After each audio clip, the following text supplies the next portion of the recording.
So a big welcome to everyone. Gulaminaka, welcome. And thank you everyone for joining us today. So here I'm talking on behalf of the Environmental Investigation Agency, as well as the Center for International Environmental Law and the Secretariat for the Pacific Regional Environmental Program, SPRED, who have been organizing this webinar that we call the Whole of Society Response, Temoa Nanui, Oceania, non-state actors, and the global plastic pollution crisis. So my name is Patricia Parkinson. I've been working with EIA and the team on this project for over a year now, and what we've been doing is providing a bit of background of where we come from.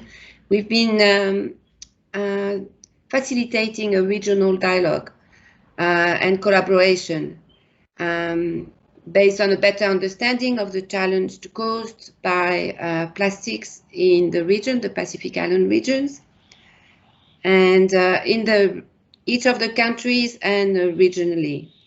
And we've been also trying to document the issue with a very interesting gap analysis of the legal and policy tools that exist at a national, regional, and global level to address the problem of plastics.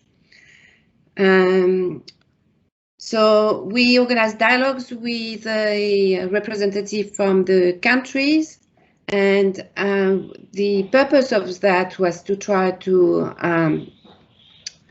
raise the voice strengthen the voice of the Pacific Island countries in the global debate that is happening at the moment, the negotiations under the UN Environmental Assembly.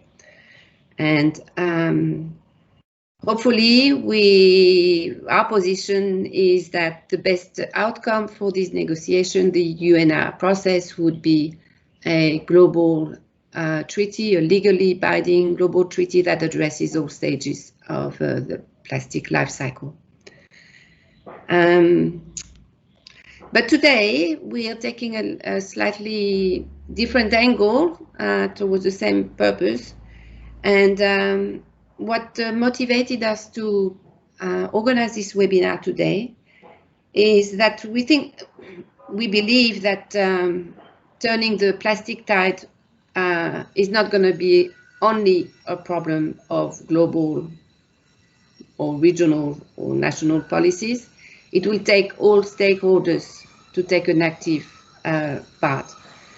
And also in the stream of what is now referred to as going from government to governance, having all stakeholders influencing the policies and taking an active role in the policies. So that would apply very much in plastics. So that's why today we wanted to have representative of various stakeholders that are active in relation to plastics and plastic pollution in the region. So we will have 3 panels, as you would have seen on the agenda. We have 3 panels. The first panel is not so much of a panel, it's only one person with Tina. And she will represent the academia, like the academics work that's been happening in the last couple of years in relation to plastics. And the second panel would be the private sector, because of course they have a very important role in the making or undoing of plastics pollution and the plastic crisis. So we will have a panel of 4 participants, sorry, talking about that. And lastly, but none less importantly, we would have the civil society organizations. So there again, we've got 4 representatives of civil society organizations. And yes, so as Tom mentioned before, this webinar, we don't want it to be just a series of presentations. So we will try to get the participants to say a few things in 5 minutes that would be enough to give us their perspectives and also in addressing the objectives of the webinar, what's happening at the local level, at the sectoral level, and how it influences the global discourse. And so that hopefully with 5 minutes, that will be enough for people to get motivated to ask more questions. So that's what we want, really a dialogue. What else did I want to say? So yes, I want again to thank you, everyone who joined the webinar, and all the panelists who made themselves available. There's a lot of things happening at the moment, so I know it's a big ask. So without further ado, let's start with the first session and the first panel of one. That is the academia or the academics. So Tina, I don't know if maybe I may introduce you briefly from the introduction that I think is appropriate for you, or that I find online more exactly. Or would you prefer to introduce yourself? I can introduce myself. Okay, I think probably that's the best. That's the best too. Okay, thank you everyone. And thank you, Tina. Thank you, Patricia. Tēnā koutou. I won't say too much because I actually have a recording which I think Tom is arranging for now. And while we have done an academic study very recently, and that's currently under peer review, that academic study is on the topics and the themes that my presentation, recorded presentation, will be about today. So that's actually what I'm going to be speaking a little bit to in my presentation, and then we can talk a little bit later around that. I work as a plastics researcher in Aotearoa, New Zealand, and I also am very happy to be working with Marumaru Atua and Ipukaria with the first of our marine plastic trawling happening from our traditional voyaging canoes. And so, yeah, involved in plastics in the Pacific, Te Moana Nui region, and in Aotearoa as well. So I'll pass it over to Tom if you're ready to play my recording, Tom. Thank you.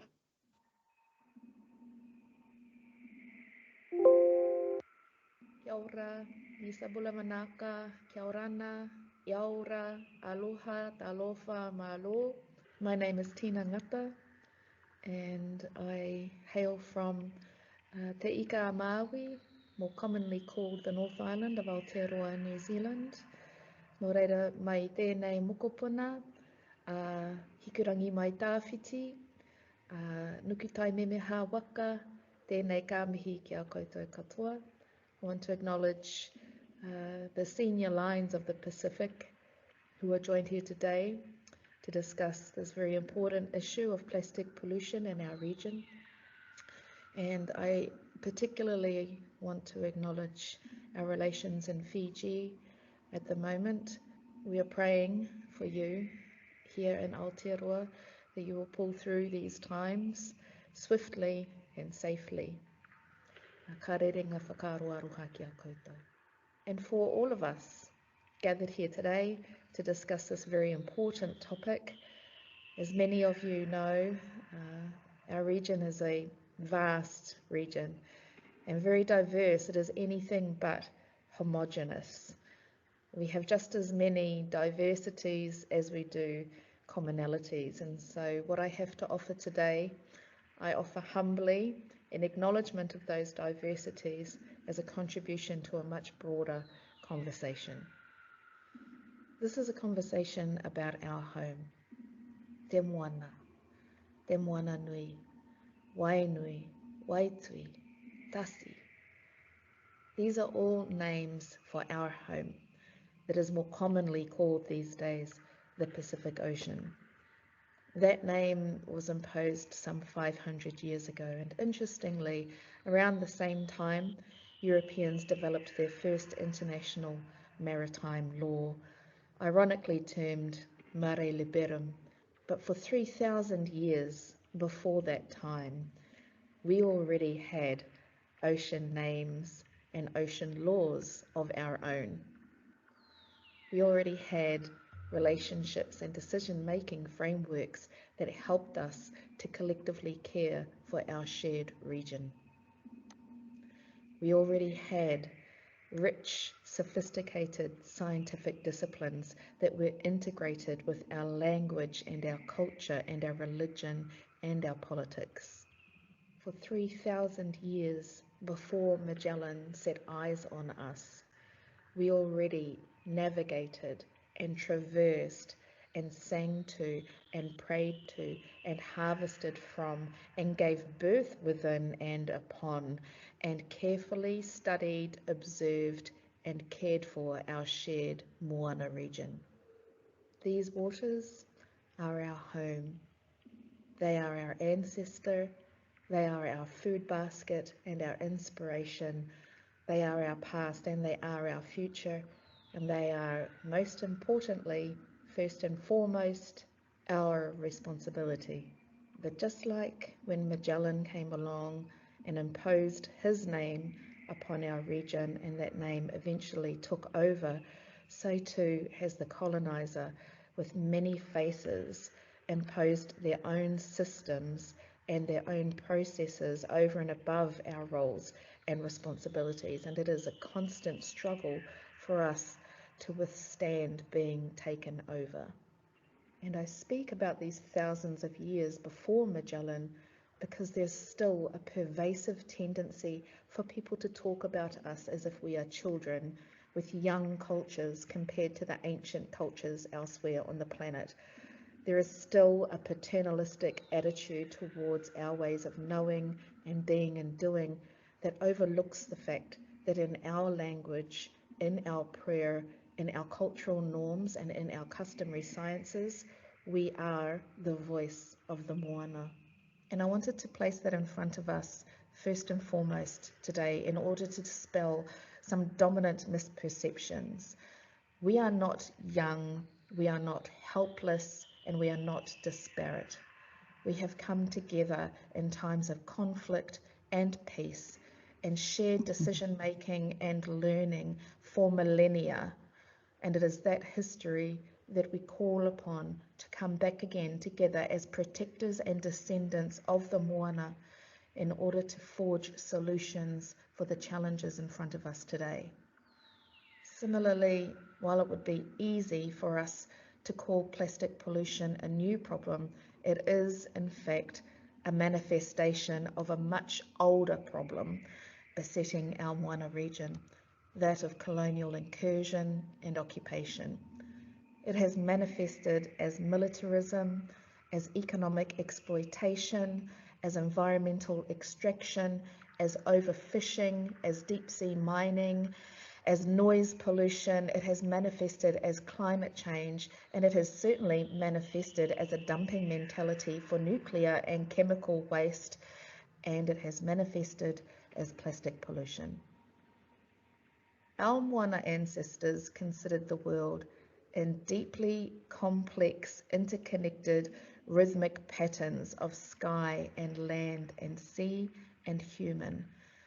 We did not silo our disciplines out in the way that Europeans did, nor did we draw rigid lines through our worlds the way that Europeans carved up our Moana region with borders and zones.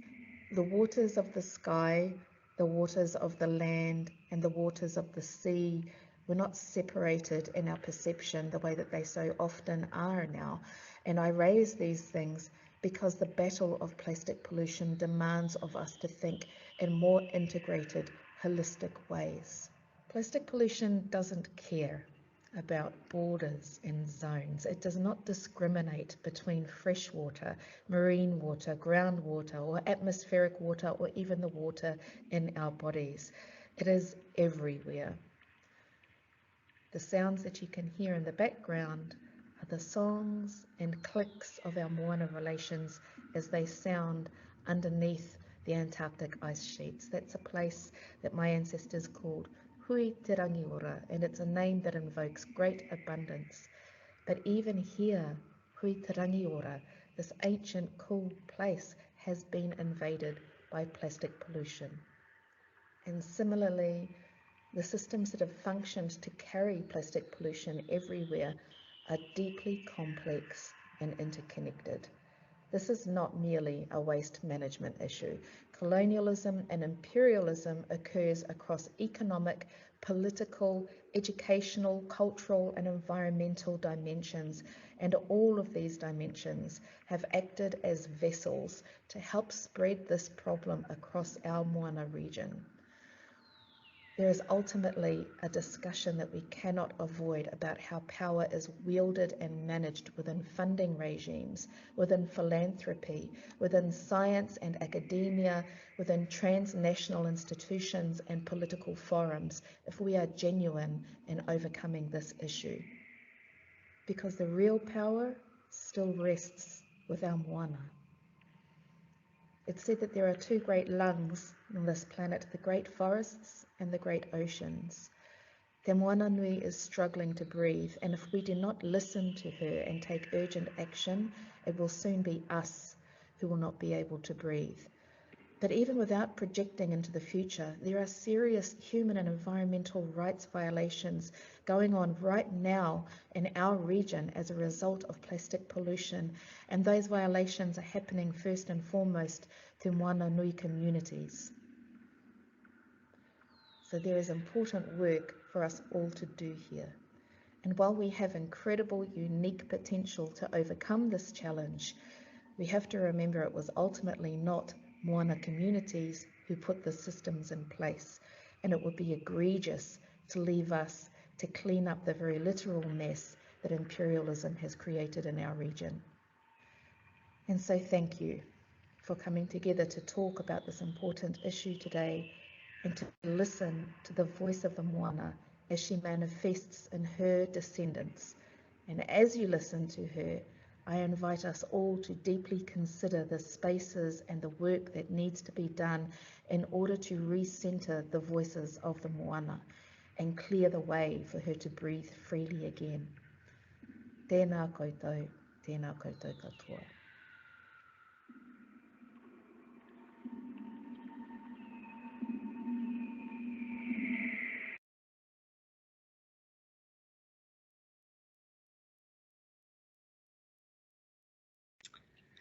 Oh, wow. That was a very moving and I would say also soothing presentation. Thank you so much, Tina, to give us like a fundamental dimension to this discussion on plastic. That is just not this modern problem that we need to solve in the present, but also connecting it to the roots of the land, the roots of the sea. So thank you very much for that. It was wonderful. I think everyone can hear me well, huh? Yeah. I think now we'll move on. So sorry, we'll hopefully we'll come back to it during the discussions because it's a very fascinating dimension and very important dimension that may be left on the side or as an afterthought. So that's very good. We're gonna move now to the private sector panel. So let me get my notes. In this private sector panel, which is called a private sector panels, but it's we have representatives of the private sector. Patricia, Yes. I'm really sorry to interrupt you. I think the plan was to sort of take a few questions for Tina now, and then move on. Oh yes, yeah. That's right. If that's sorry to interrupt. Yeah, no, thank you for reminding me of that. I was rushing ahead. And I was thinking the discussion would happen after the thing, but no, you're right. So yes, maybe it's actually better to take some questions now that we have all these the presentation right fresh in our mind rather than after all the presentations. So may someone please take the floor and ask any question to Tina or some comments to Tina?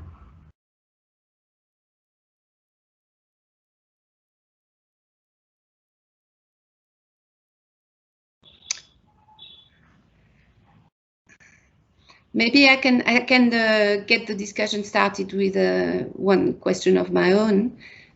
Tina, is how do you see the current influence of indigenous people in the global discourse in relation to plastics, as it applies to climate change and other things, but in particular in relation to plastics? How do you see the possibility of the indigenous peoples groups to get heard and influence the discourse?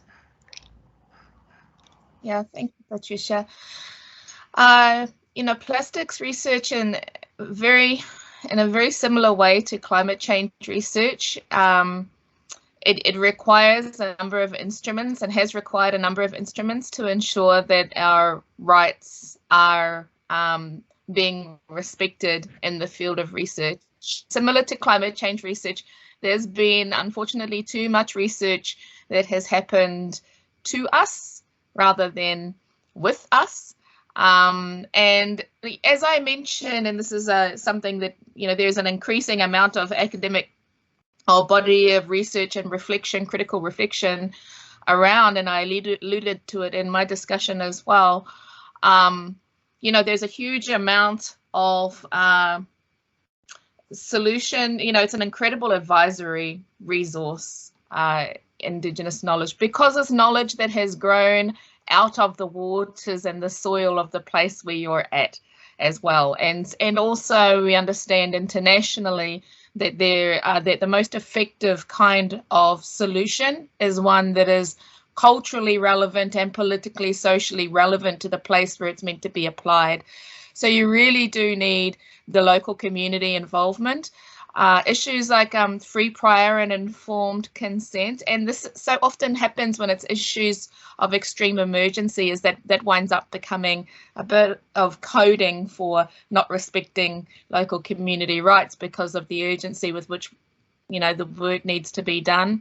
But there's a deeply complex system that relates to funding for research and also relates to funding for attending meetings, important meetings where our voices are heard, and relates also to transnational forums where decisions are made as well. And so all of those things contribute to, unfortunately, not just leaving Pacific states out too often in decision-making spaces, but also the Indigenous peoples and the native peoples of different spaces have even less opportunity within that space to be able to centre it. Even philanthropically, you know, the bulk of research funding, unfortunately, is not going into native or Indigenous or small-scale communities. And so, yeah, it's not there yet. Like climate change research, it's not there yet, but there is incredible potential for it to get there. Yeah. Okay. So you have a question from Jane? Yeah, that's right. Maybe you can address that question. Will you read it before? Sure. So how do we best collectively address plastic pollution as a manifestation of a bigger problem rather than focusing on plastics as the problem? Every single piece of just like, you know, quality, what we consider to be quality climate research now includes these concepts of climate justice. We need those same justice aspects to be covered in plastics research and in plastics governance as well. We need to be seeing it as a human rights issue.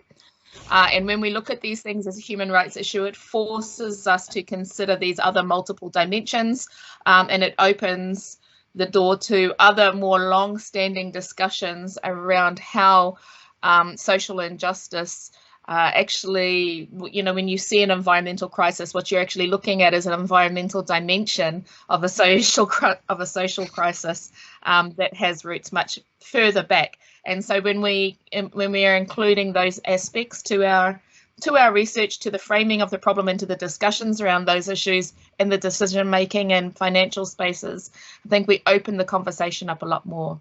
Kia ora, Tricia.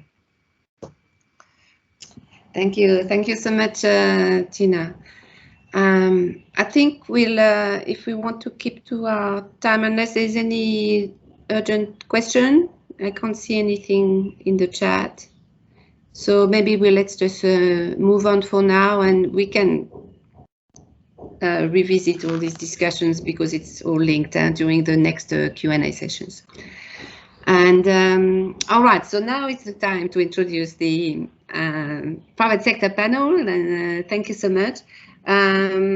We have, as I was beginning to say before, it's a private sector panel, but some of the representatives are actually not themselves private sector, but they involve initiatives with the private sector, and that's the case for two of our presenters.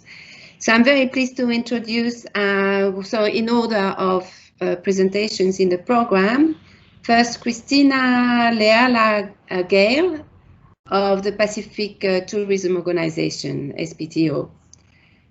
Christina is the manager for Sustainable Tourism and Research Manager at the Pacific Tourism Organization, and she has held this position for 4.5 years. She is a proud Samoan and national and a mother of 5, so she juggles many balls. So thank you, Tina. If maybe I'll introduce the other speakers just before they speak. Thank you so much, Tina. You've got the floor.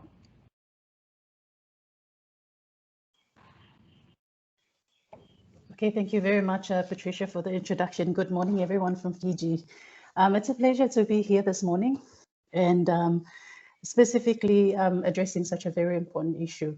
And for my 5 minutes, I'd just like to focus on the Pacific Tourism Waste Action Initiative. And I just wanted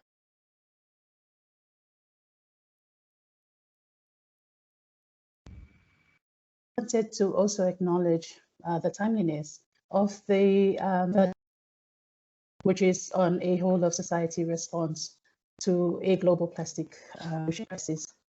Now, in terms of content, I just wanted to give you a little bit more information about the Pacific Tourism Waste Action Initiative, why we believe in a whole of society approach at SPTO, what we have done so far, and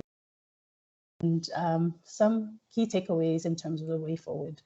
Now, in terms of the PTY, this is actually a framework that really guides the work of SPTO and its members in the area of waste management in general, but more specifically also in the area of plastic waste. Now, of course, we all recognize the fact that, plastic pollution has taken precedence over, a lot of the other environmental issues or development issues across the Pacific and, of course,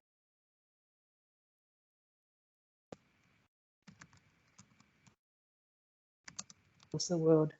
And today, I just wanted to speak on behalf of the tourism sector and, just to give you a perspective reading as a regional intergovernmental organization. Now, of course, I wanted to make a point that, yes, tourism is a two-way sword. It can be a force for good, and it can also contribute to the problem.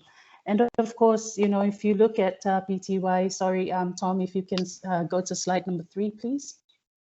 The PTY is that framework that lays the foundation for us, and embedded in the center of the framework really is the fact that in the tourism sector, we also do have policy commitments at all levels that really guides the work of the sector. So at global level, of course, we work with the UNWTO and all our UN partners in terms of meeting the SDGs, but also all the other important international commitments. At the regional level, we were very fortunate to have our Pacific Sustainable Tourism Policy Framework endorsed by our Board of Directors, which comprises of member countries, passed down in late May of this year, which is also a significant contribution of the tourism sector in setting the policy direction right for recovery, but also for tourism development in the long term. At the national level, yes, we do recognize that there is also national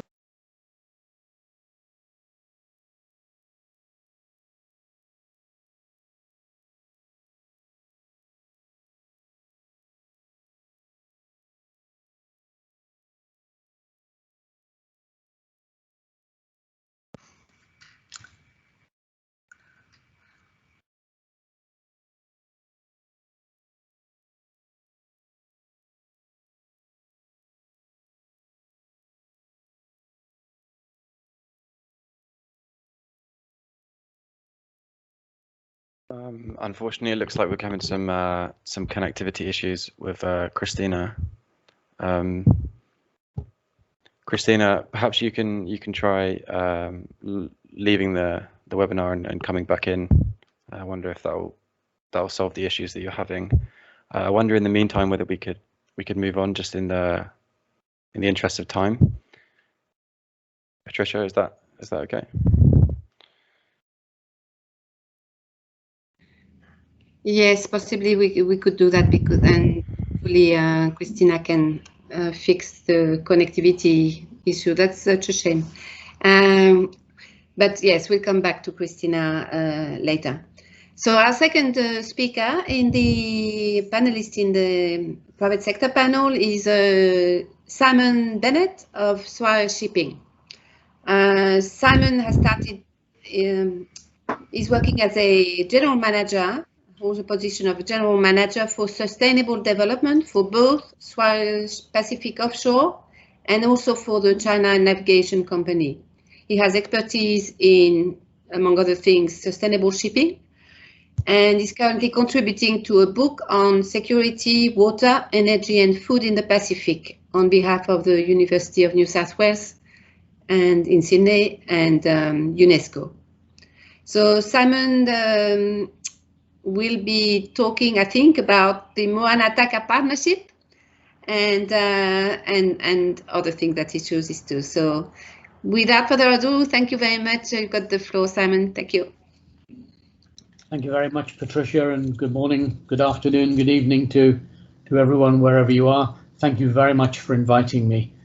Assuming you can hear me, I'm going to be touching briefly on a program that we're running, which is attempting to solve one of the symptoms, but certainly not one of the causes that was so eloquently described by Tina a little bit earlier.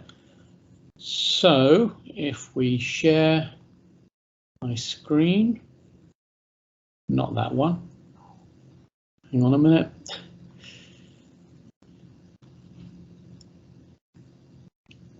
That one.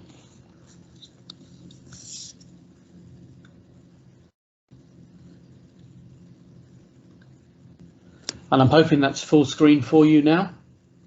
And you'll tell me if it isn't. So I was asked to talk briefly on the action by regional NSAs to curb the plastics crisis. So I'll run through what we did with the Moana Taka program. I was invited to attend UNEA 3 in Nairobi under the sponsorship of the Singapore Ministry of Environment and the SEC. I was only invited because I happened to have a valid yellow fever certificate. So this is definitely a shout out for provenance and being in the right place at the right time. The UN compound in Nairobi is beautiful, 180 acres of parkland. That's me showing that I wasn't on the golf course. And we had a fortuitous meeting between the SPRET representatives, a lady professor from the University of Wollongong, and ourselves. The most important thing here is the last picture, which is this here. This, I believe, was the first time there'd been a science policy business forum on the environment at this particular meeting, which is the third Global Assembly. And this is critical. The fact that science and policy and business had all been asked to meet in the same room. We know all this, so I'll go through this quite quickly. The Pacific countries are heavily impacted by waste, and the waste is coming in partly from fishing vessels, partly from cruise vessels, and this is from a non-COVID era, and on container ships. And we run the container ships, so we put our hand up and say that we are part of the problem, so we need to be part of the solution. We are bringing in finished goods from the Pacific Rim to all the countries and territories in the Pacific Island area. And what we're bringing in are Barbie dolls wrapped in plastic and printer cartridges wrapped in plastic and flip-flops wrapped in plastic. then we empty our containers and we take them out to the Pacific Rim again and load more finished goods. So if we're bringing it in, as I said, we need to be part of the solution. The containers that we take out are generally much lighter because there are fewer finished goods being exported. So we're taking, in large part, empty containers out to bring more plastic waste into the middle of the Pacific. I met with Tony Tululi from SPREP and said, instead of us shipping them out, we can take waste streams out with us, providing that it's legal in accordance with the Basel Convention, the Waigani Convention, and providing it's going to plants, recycling plants which are sustainable and which are legal and which are recycling the waste properly. So we're working to achieve a win-win-win situation for everybody. SPREP will tell us where the waste is and how much of it exists, and where it should be at the other end, where the best recycling plant for this is. Then we will look at whether we have port pairs on our route network, so we can match the empty container repositioning requirements on our existing port pair sailings. And then we'll work with the consignee, with the shipper who's sending it out and the consignee who's receiving it, to help with stuff in the containers, craneage, stevedores, all the myriad things that have to go together or have to come together in moving a container of anything from A to B. We provide the containers for free and we provide the freight for free. So we hope this will take away a large part of the reason why waste streams have not been shipped out before, which is the cost of shipping.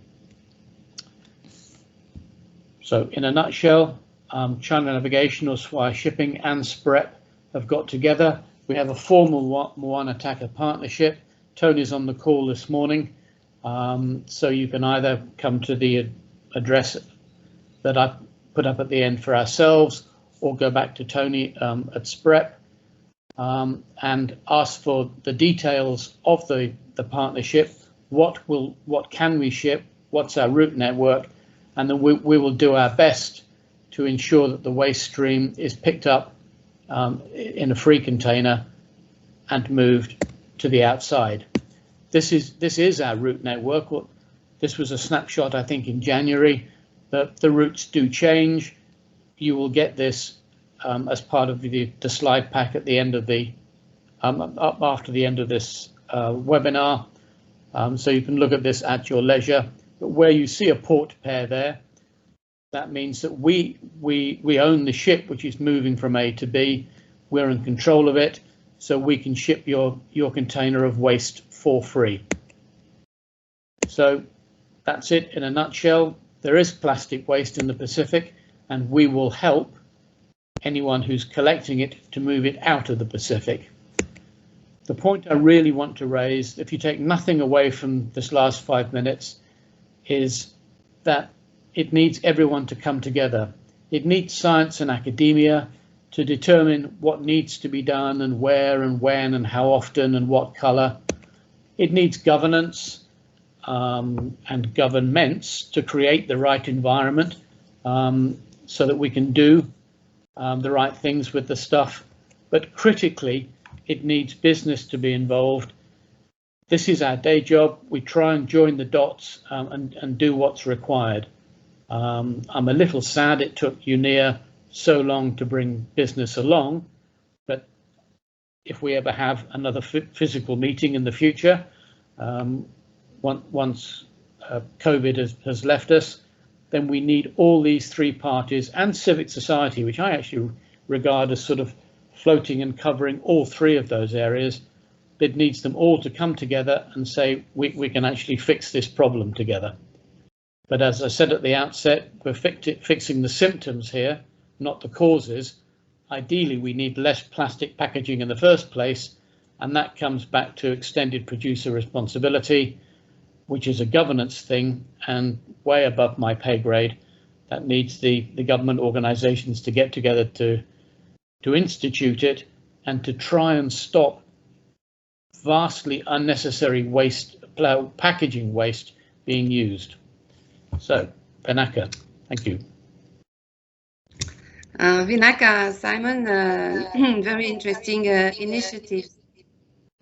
And so we'll keep the questions at the end of the panel, because I see there's some questions about it. And thanks so much for the presentation and a very practical solution. And that's what we need also. I see that is Christina, are you back with us? No. Yes, I am, Patricia. Oh, okay, great. Sorry, we lost you. I don't know what happened, really. Sorry. Yeah, just a connection problem. So, Tom, can we get Christina's presentation back and so she can finish it? Thank you.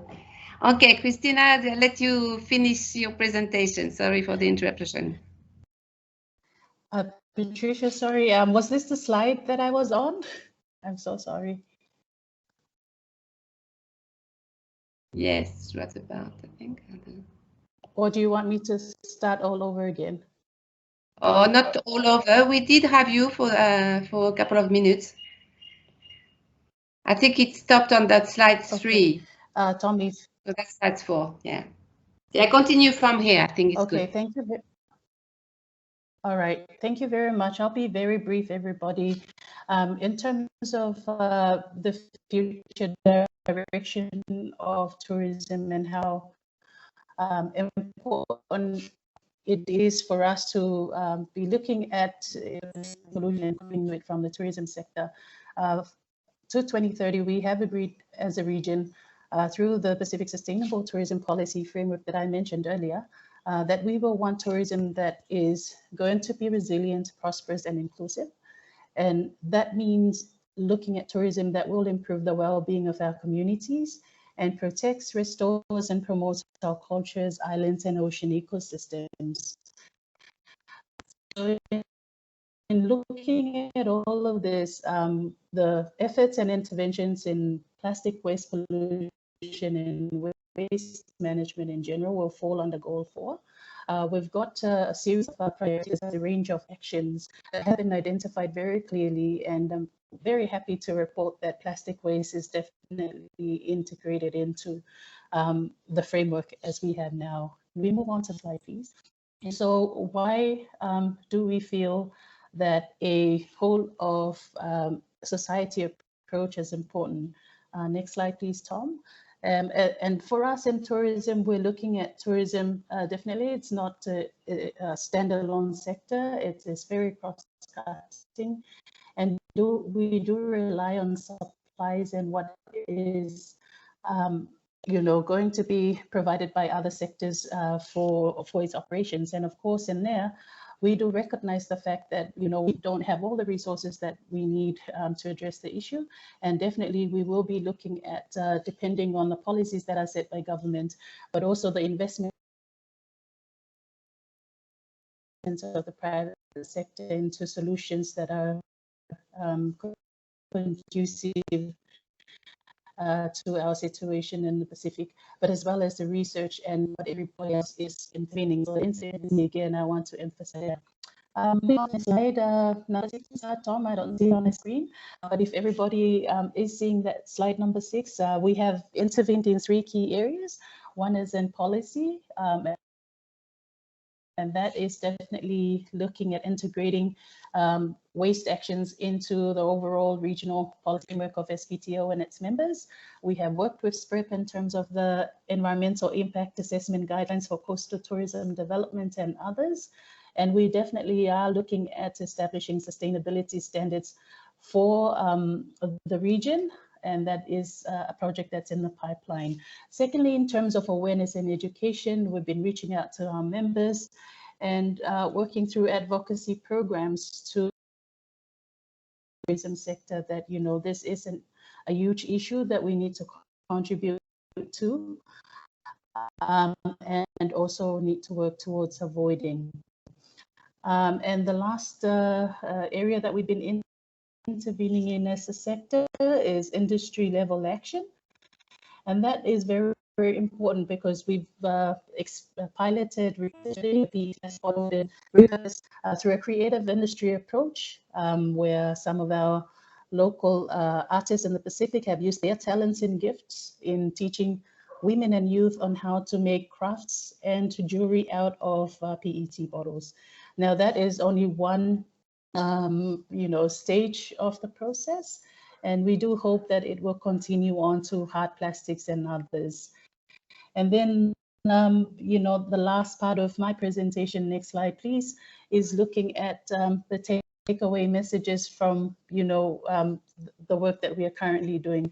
Definitely, recovery should be responsible, and we would like to advocate for that as much as possible in the way we make decisions within the private sector, in the way investment programs are designed at national level, but also in the way that we interact and engage with our communities, as tourism should be reaching out to the grassroots levels more often. And secondly, I think what we really wanted to also see as a takeaway message is that ownership for standards and policies require incentives and alternatives, and that monitoring what we do is so critical to the environment that we're on, and that investment in those data collection systems and building the capacity of our sector in sharing the information and best practices would be critical for future generations. So those are some of the key messages from me, but I will be very happy to elaborate on any of those later on in the Q&A. Thank you very much, Patricia. Thank you, Tina. Sorry, we had a problem with the slides moving, so we didn't see all the slides as you were talking, but we were listening. So, and all the slides will be made available after the presentation, so people can refer to it. So, thank you so much again, Christina. Our next speaker is Meredith. Sorry. And Meredith Epp from the Australian Packaging Covenant Organisation.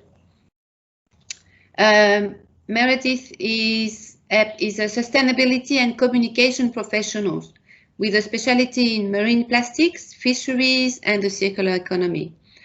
In her role as industry partnership manager at APCO, a non-profit organisation, Meredith drives collaboration and work to bring industry, government, and community groups together to create an environmental change and to communicate effectively.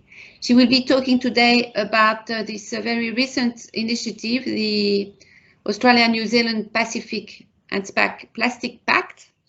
And thank you so much, Meredith. You got the floor.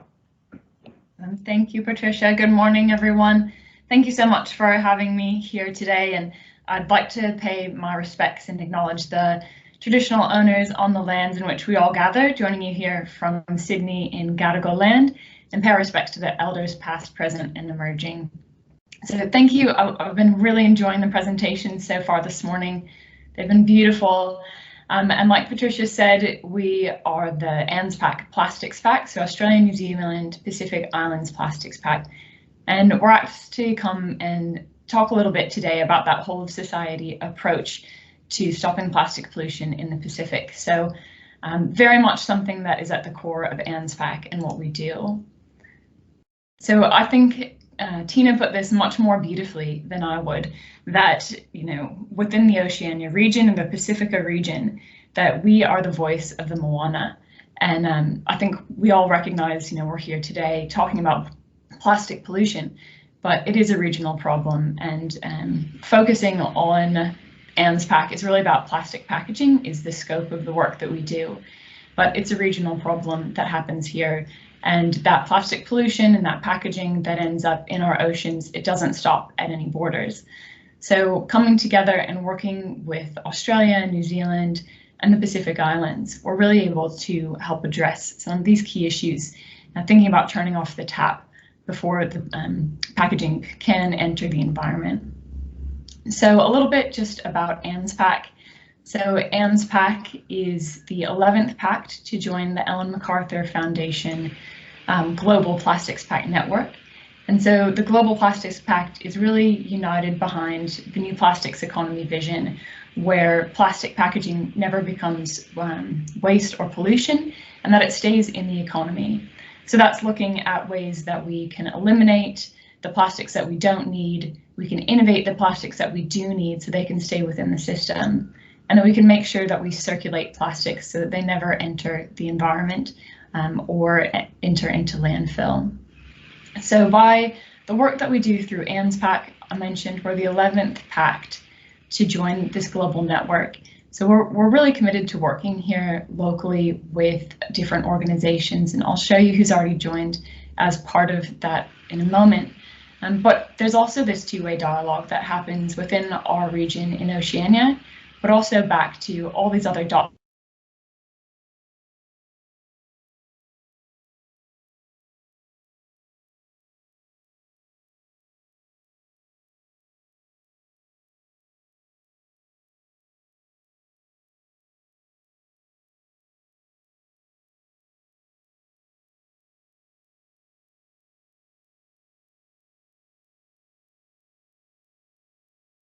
Hello?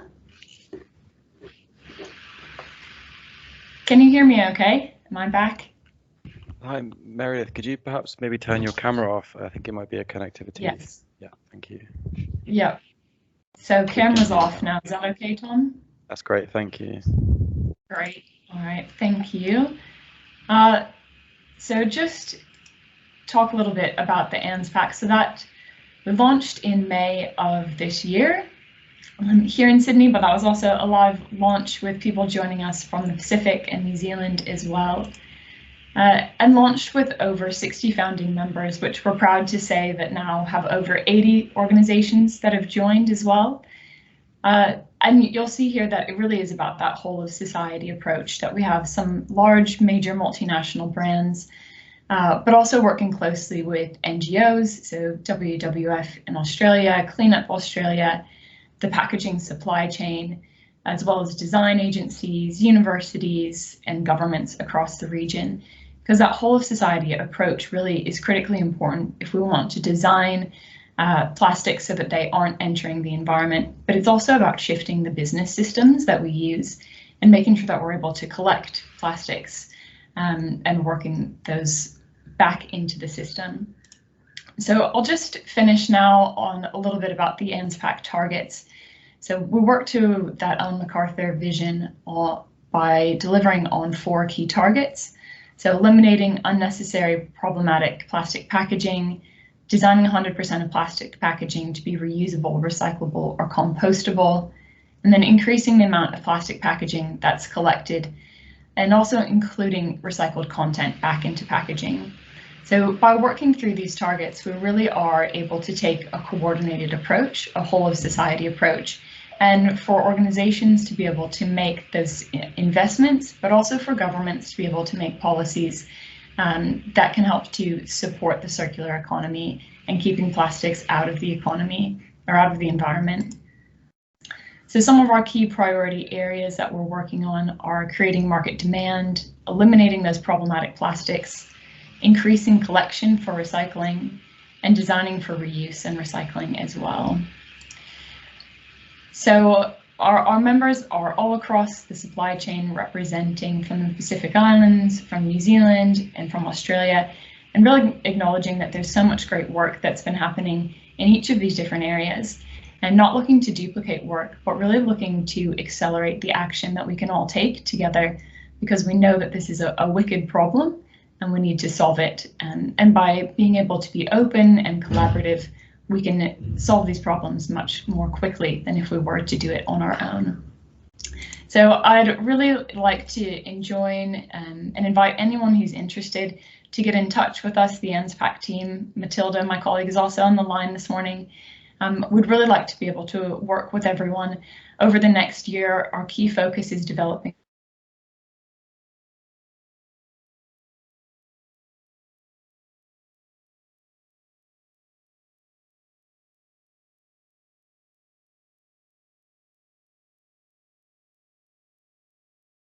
I think we lost Meredith there, unless it's me. But I think that was the end of the presentation. Yeah, Meredith?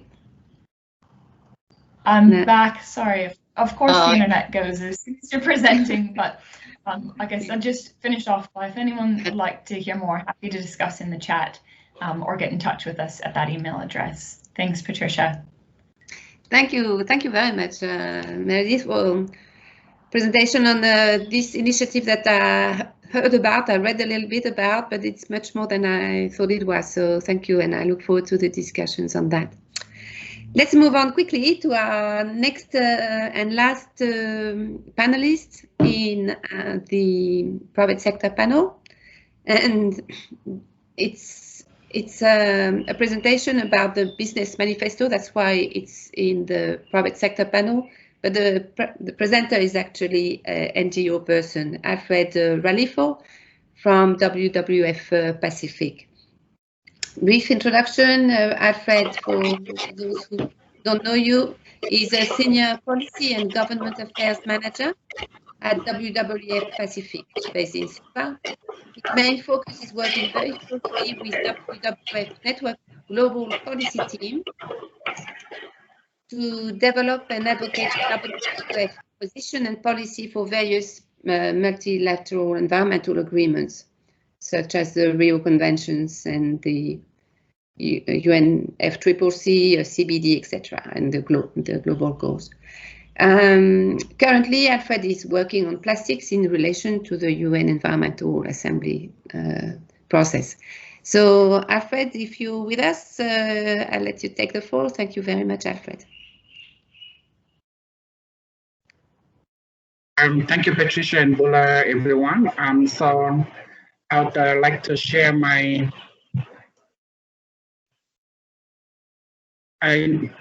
presentation.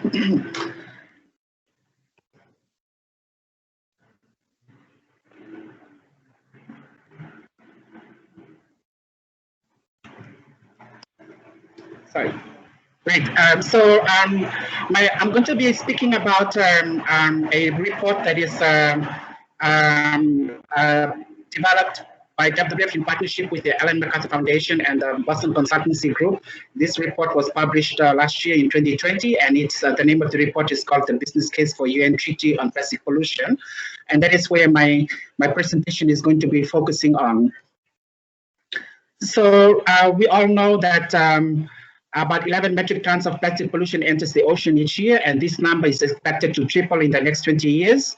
Rapid accumulation of plastic pollution has also impacted on the private sector and the businesses as well.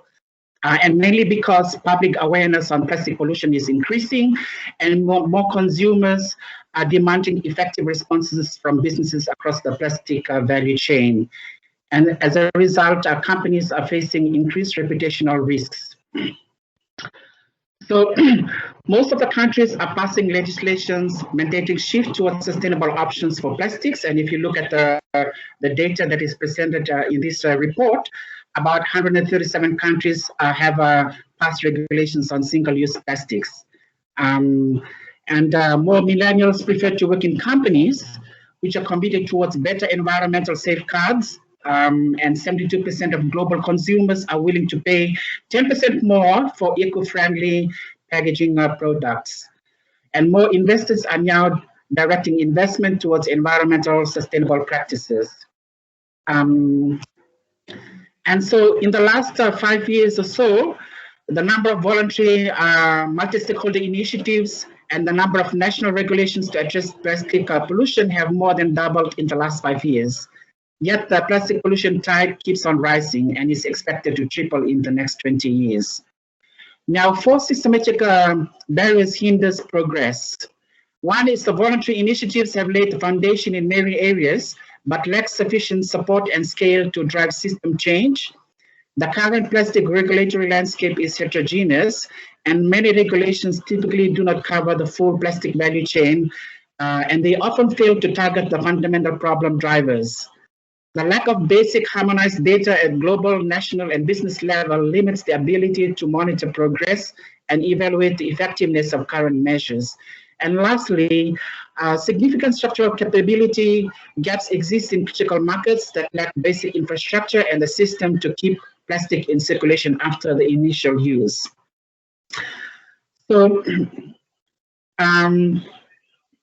a global problem needs a global response. Voluntary initiatives are building momentum, but regulation is required to scale up and amplify current efforts. So a UN treaty or a global treaty on plastic pollution whereby governments commit to coordinated set of actions and policies could catalyze a comprehensive global effort to address the problem at scale and help put the world on a path towards a circular economy for plastics. And this would establish the international framework for both governments and companies to move decisively in the right direction. The objective of such a treaty should be to eliminate plastic leakage into the ocean by a specific date. And critical elements of the treaty should also include harmonized regulatory standards and common definitions across markets, clear national targets and action plans that aggregate to deliver on the treaty's overarching objectives, common reporting metrics and methodologies across the plastic value chain, and also coordinated investment approaches to support infrastructure development in key markets and innovation. So the business case for a UN treaty is very clear.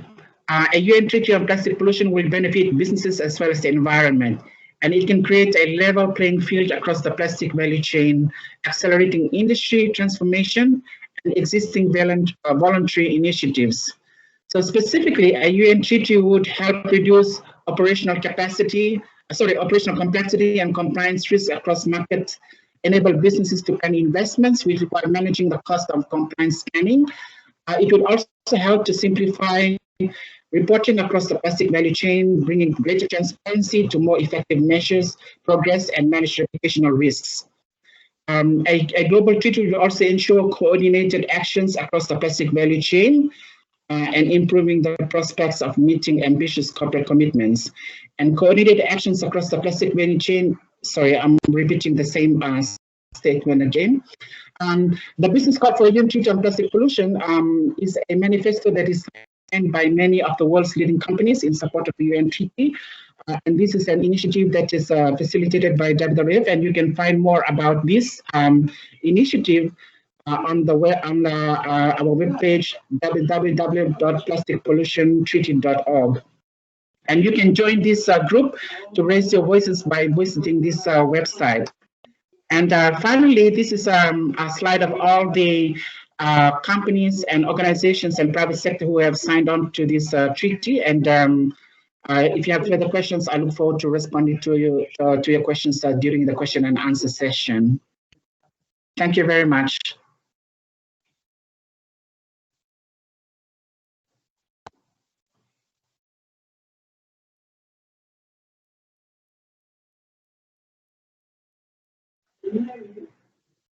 Patricia, you have to unmute your microphone.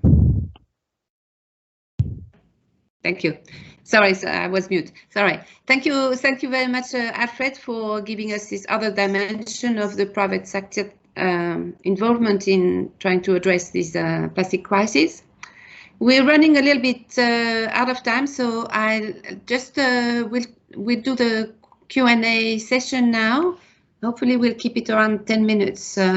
So there's been quite a few questions asked in the chat. And let's start at the beginning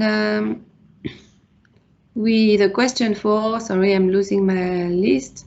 There were some questions for Simon. You might have spotted them, Simon. Sorry, I went too far up. Simon, the question. Sorry, can you see your question, Simon? I just lost the track of the question for you. I know there was some question you answered, Kerry. The question from Kerry, which all right.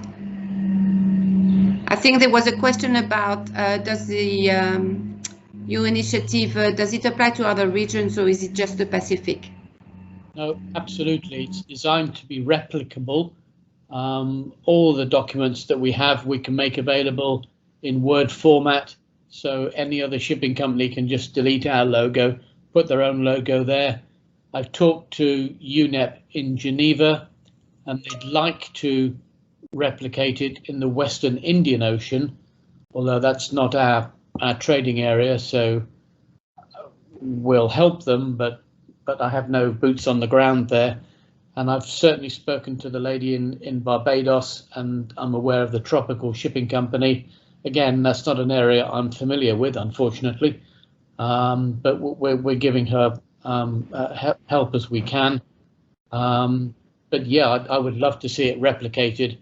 It's not a revenue line item for us. We're not going to be millions of dollars richer, but we can do it. And if we can do it, we should be doing it.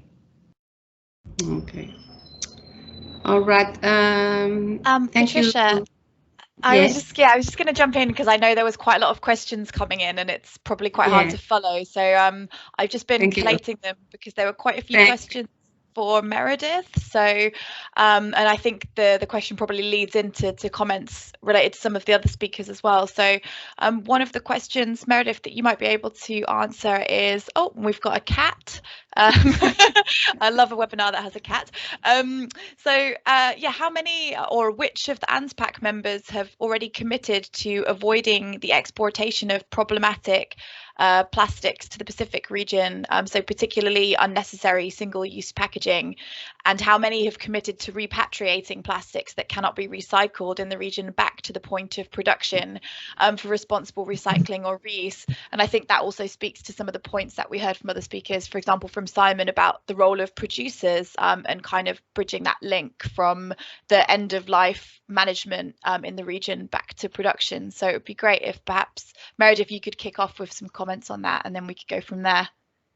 Yeah, absolutely. No, thank you. And thank you for all the questions, and we'll respond to some of those in the chat as well.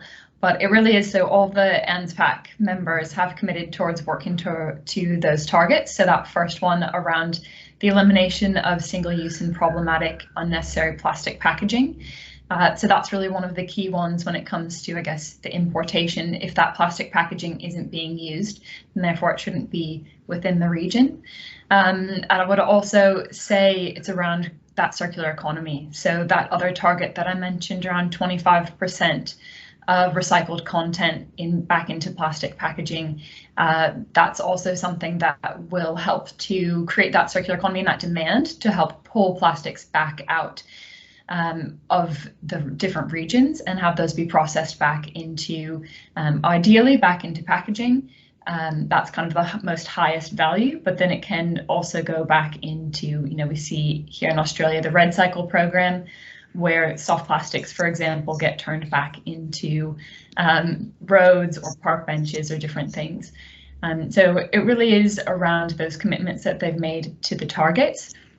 We're kind of still in early days. We just launched in May. We're having our first working session at the end of this month on July 29th for the members. So we'll be going through and really identifying some of those key initiatives, hopefully working really closely. I know Carrie and some of the team and other ANZPAC members are on the line already today, Sprep. So it's about identifying where can we do some more specific initiatives and provide that specific support around some of the exporting or making sure that that responsibility is taken for the plastic packaging that's within the region. Thank you, Meredith. I can see there a question for Tina from SPTO. The question from Imogen. For Meredith, is it environmentally sound to collect clean food packaging and downcycle it as part of the circular economy? So, Christina, if you can answer that.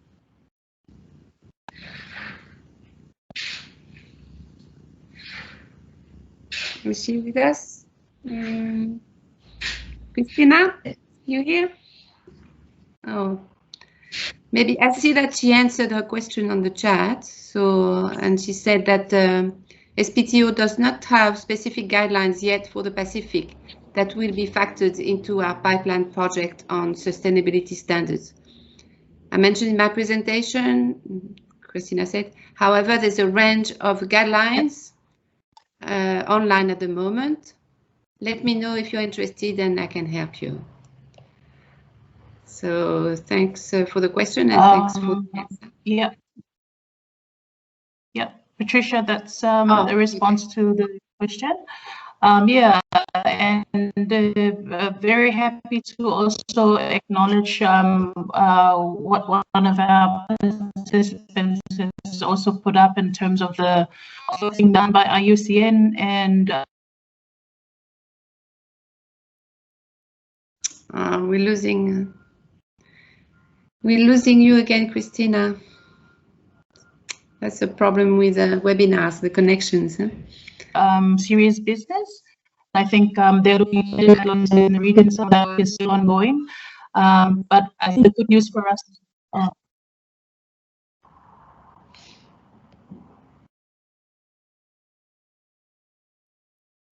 I think, I don't know if it's just me, but I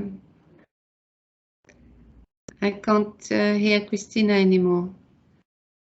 No, I think she's dropped out, Patricia. I'm not sure if we have time for one more question, but quite a few people have been asking about the switch from glass to plastic bottles as a case study for Samoa, and how that also relates to the issue of emissions for the transportation.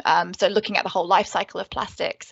So as there were a few questions on that topic, this was related specifically to a decision from Coca-Cola to switch their beverage containers, but I think it's just, generally perhaps something not necessarily specific to Coke, if anyone wanted to comment on that from the panel, because there was some interest in that.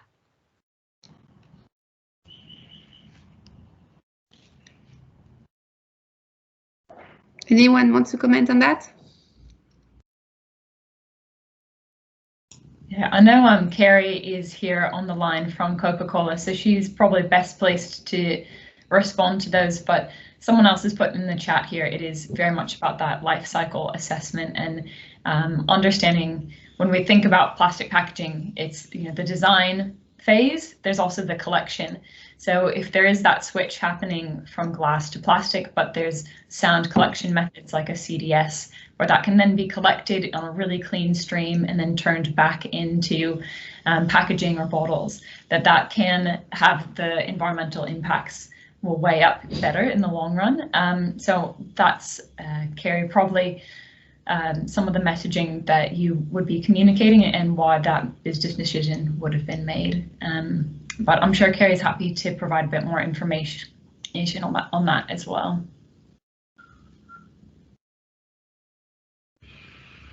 All right, so maybe if I think we will unfortunately have to move on now because we're running out of time as it happens. So thank you very much all the members of the panel, and thank you everyone for the questions. Let's move on to the civil society panel. So here again we've got 4 people in this panel. And the first presenter is Terena Kotekawiki from sorry, I've got a cat in my throat now. Te Ipukarea Society in the Cook Islands. Terena is a project officer at TIS. She's recently returned home after in Cook Islands after completing her Bachelor's of Arts in Environmental Studies in Hawaii. And TIS is a non-government organization in the Cook Islands that was formed to look after Ipukarea, which means our heritage. TIS focuses on 5 main areas: biodiversity, climate change, eco-sustainable development, youth, and waste management. So thank you, Terena, you got the floor. Thank you. Thank you very much, Patricia. Kia ora, everybody. Kia ora. My name is Terena Kotekawiki, and on behalf of the Ipukarea Society, we would just like to thank you so much for inviting us onto this panel and on the Convention on Plastics Pollution. As Patricia has already mentioned, the Ipukarea Society is a non-government environmental organization, and we focus on our 5 main areas being biodiversity, eco-sustainable development, youth, climate change, and waste management. Next slide, please. So Maina Muda is Girls with Dignity. This is one of our waste management projects here at the Bukaria Society, and the goal and objective is to promote and promote reusable feminine hygiene products. Here you can see we have some reusable pad kits from the Days for Girls in Nelson, New Zealand, as well as moon cups from My Cup, New Zealand. But overall, with Maina Muda, we have the opportunity to go to some of our southern group islands and present to the local schools as well as the communities, to our young girls and elderly women about the economic and environmental benefits to using reusable feminine hygiene products. Next slide, please.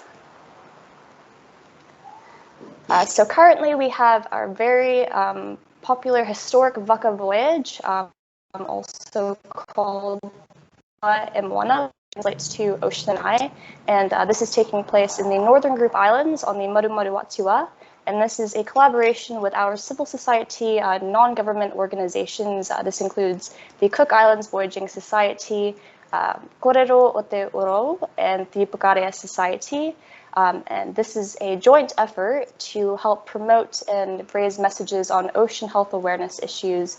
This going from going to schools and communities to talk about presenting on ocean health presentations, discussing plastic pollution with the kids and the communities, as well as discussing messages on deep sea mining, and also distributing the messages with Maina Muda with the reusable feminine hygiene products as well.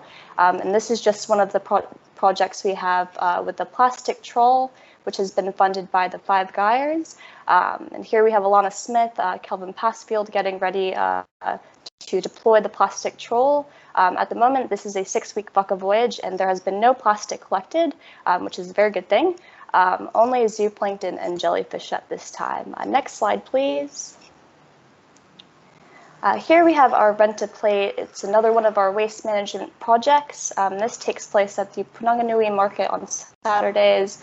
This is the whole goal and objective for this project is to encourage our locals and communities as well as tourism to rent a plate from our stall and help to reduce the amount of single-use plastics that are going into our environments and our landfills. So simply making a gold coin donation for community fundraising and renting a plate, cutlery, plates, mason jars for your coffee and smoothie fixes, and you simply just bring it back and we take care of the process of sanitizing them. Next slide, please. And here we have our environmental photography program, which has been funded by the US Embassy in New Zealand. We also have been provided cameras, but the objective and the goal that we had from this project was to engage our youth and teaching them not only photography skills from our peers, but also getting them into the field and giving them the opportunity to capture what the environment means to them through their eyes. So by the end of this, they have the challenge of picking one image and putting an environmental message behind that and showcasing it to the community and family and friends. So older generations can see what our younger generations are seeing through their eyes. Next slide, please. So these are just some of the environmental plastic pollution and waste management projects that we are doing here at the Bukaria Society. A lot of the work that we do as an NGO is trying to engage with our youth, going into schools, trying to engage with our communities, and also not just thinking about what we think is best, but also trying to get in touch with our communities, locals, tourism on what they want to see. So me taki mata again for having the Bukaria Society on this panel. Overall, we would just like to encourage everybody to help each other to reduce the amount of plastics that are going into our environments and landfills. Me taki rā nui nui kia manuia. Thank you very much.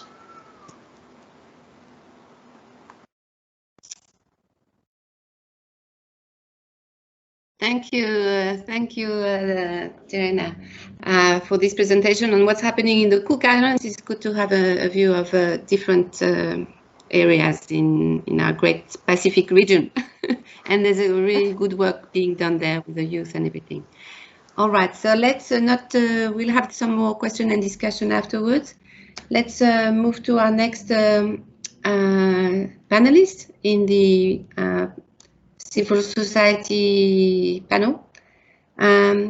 So I'm very pleased to introduce Stephanie Borrell from BirdLife International Pacific.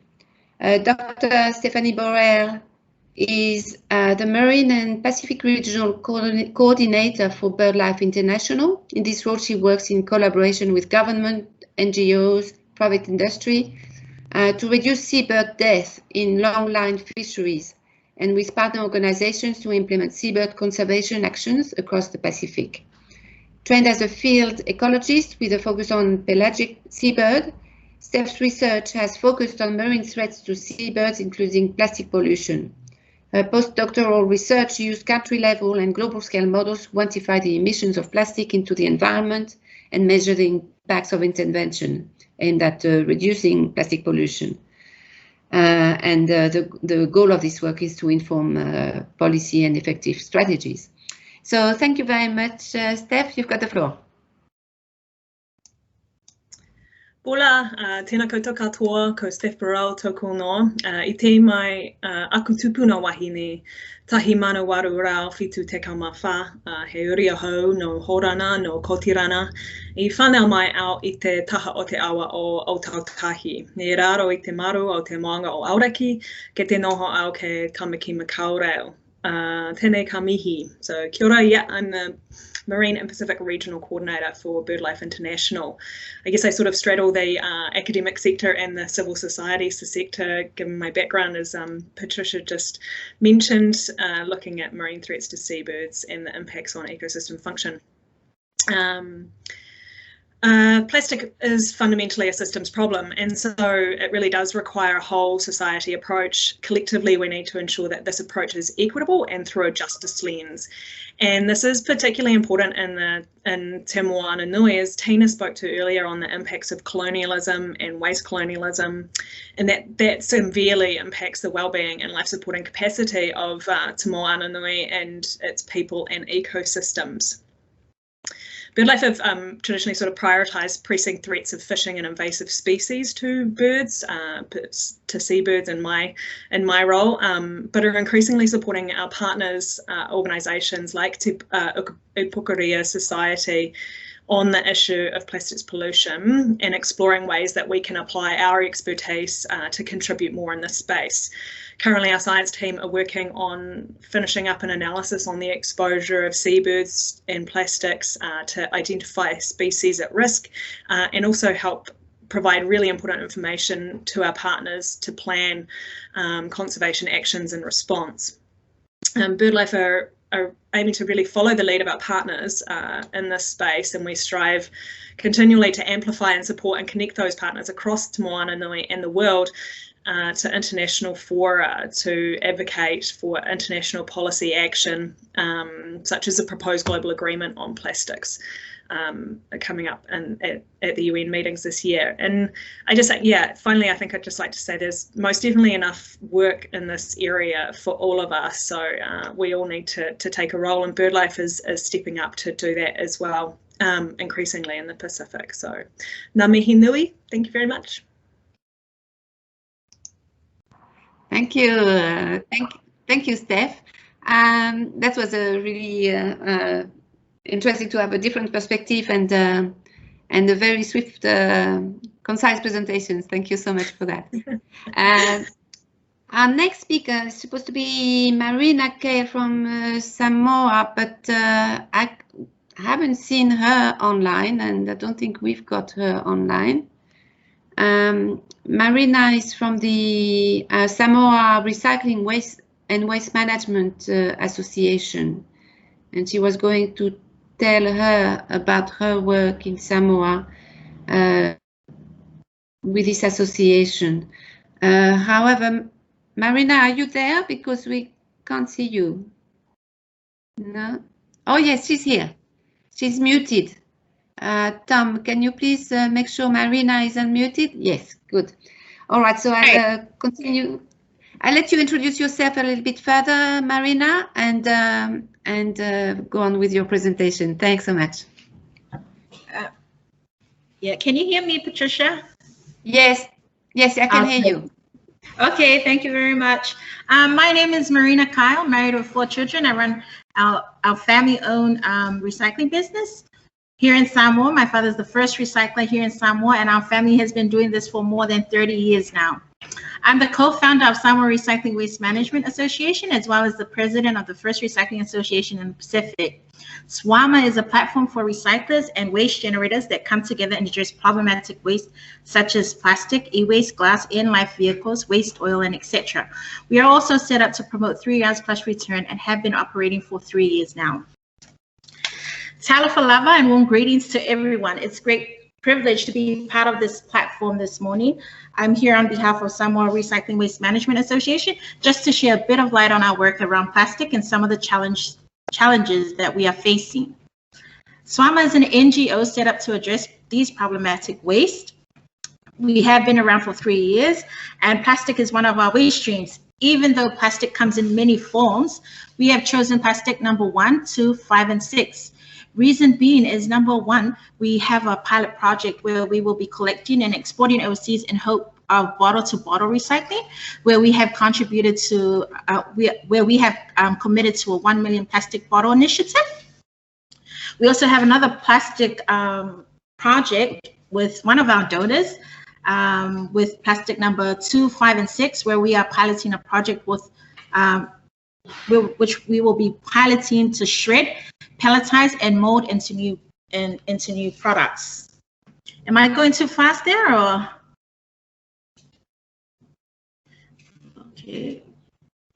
Hello? No, you're right. You're right. Okay, great. Okay. Samoa has a population of less than 200,000. Its livelihood depends mostly on our crops and our ocean for food. Hence the drive behind our work to protect our environment and to protect our ocean. Samoa imports goods and can comfortably say that 100% of plastic is imported into Samoa, but only a tiny amount going out via export packaging. Plastic pollution has been a problem for Samoa for so many years. It's an issue that has never been addressed till recently.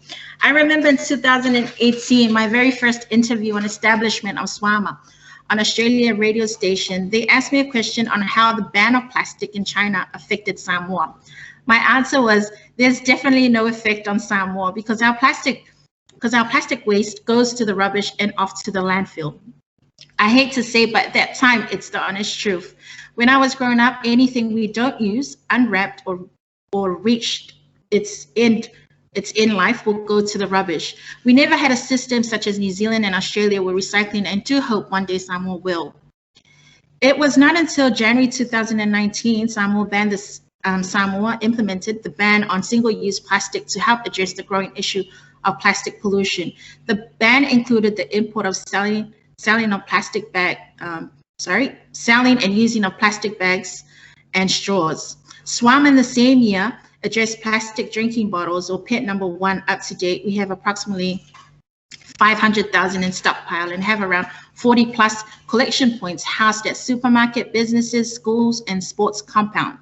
We've been working collectively with the private sector, public, and different donors on trying to address this issue in hope of filling a container and exporting overseas so we can close the loop through bottle-to-bottle recycling. Just last month, we added onto our collection different types of plastic, and which I mentioned earlier. And hopefully, and that project has yet, where we will be collecting the plastic number 2, 5, and 6, but this project has yet to start, and we're waiting for the machinery to arrive somewhere in December. So we're looking forward to that project where we will be turning plastic into other, useful products. We don't have exports on plastic, and we are learning as we go. I hope by joining these different platforms, we can come up with a solution to help with our plastic waste. Some of the challenge we face during our work on plastic is not having enough volume or collection capacity. And with the volume we have, finding a company or take our recyclables and meeting the requirements of export and the receiving end is only one of our problems. The level of awareness to push and make noise on 3 Rs is restricted due to our funding capacity, even though recycling has been around for more than 30 years in Samoa, but recycling plastic and other waste streams such as e-waste and etc. is very new. So education is key. Infrastructure and technologies are some of other issues that hinders the association. Lastly, as an NGO, we heavily rely on funding to carry out our work, so we can only do so much with resources given. We get a lot of questions why we don't set up a recycling plant, and our answer is we love to. Apart from collection volume is always an issue, and I'm sure other Pacific Islands can relate. We can't be compared to New Zealand, Australia, as they already have system in place from A to Z. Their people are aware of recycling, whereas we are still trying to learn and figure out A. Lastly, I'd like to commend the work of Simon and his partnership with Spread through Moana Taka, as freight is one of the reasons most recyclables end up in our landfills and illegally dumped. But through this partnership, it's helped us move a lot of hazardous and problematic waste. I'd also like to acknowledge the support from our Ministry of Environment towards our association, and especially our donors and volunteers that make our work possible. Working together to address plastic crisis is important, and we need the support from the private sector, government, manufacturers, experts in this field, and everyone to be able to work collectively to ensure us to beat plastic pollution. Fatai lava. Well, thank you so much, Marina. That was a very enlightening presentation, also raising the issue of recycling in small countries like small Pacific Islands, and how it needs to connect with other initiatives that we heard about today. So our last presenter is Raid. Sorry, Raid, I think you were supposed to go before Marina, but I got a bit mixed up in my agenda. So it doesn't matter. Raid Ali is from Precious Plastic Fiji. He's a youth activist and a climate champion from Fiji. He's a committee member at 350.org, Fiji, and an executive team member of Islands for Future Generations, as well as the founder of Precious Plastic Fiji. Precious Plastic Fiji is the first youth-led social enterprise which provides a solution to plastic pollution. Among his many achievements, Raid is in the youth empowerment and climate change fields. Raid has been recognized for his effort in contributing towards SDG 12, responsible production and consumption, and was nominated as the youngest speaker to ever give a TED Talk in Fiji as a result. So we look forward to hearing from you. Thank you so much, Raid. Thank you very much for that introduction, Patricia. I just want to thank the organizers for giving Precious Plastic Fiji an opportunity to participate in this webinar as well. So I'll begin by saying that plastics are everywhere. Their flexibility, durability, and strength have made them essential components in millions of modern products. And this is also what has led to the increase in plastic pollution. So for Fiji, it is estimated that a Pacific Island country with less than 1 million population, we produce 168.4 tons of plastic waste each day. 136 tons of this is mismanaged, according to our solid waste management report. The good news, though, is that plastic waste can be recycled, upcycled, and reused. With the right tools, similar to what we do and have, it can be used as a raw material to create items that contribute to its own circular economy, and eventually replace our current linear model, which is what I see as the future of Precious Plastic Fiji. So establishing a circular economy model in Fiji with a centralized collection hub will automatically compel plastic users to respect the renewable and regenerative policies. And I think this will help in the process of creative recycling and entrepreneurship efforts as well. What this can do is this will ensure that we can continue to benefit from the unique qualities of plastic, which we cannot deny, without creating plastic waste that causes harm to humans, wildlife, or the planet. Because we are a social enterprise, our approach and impact is quite holistic.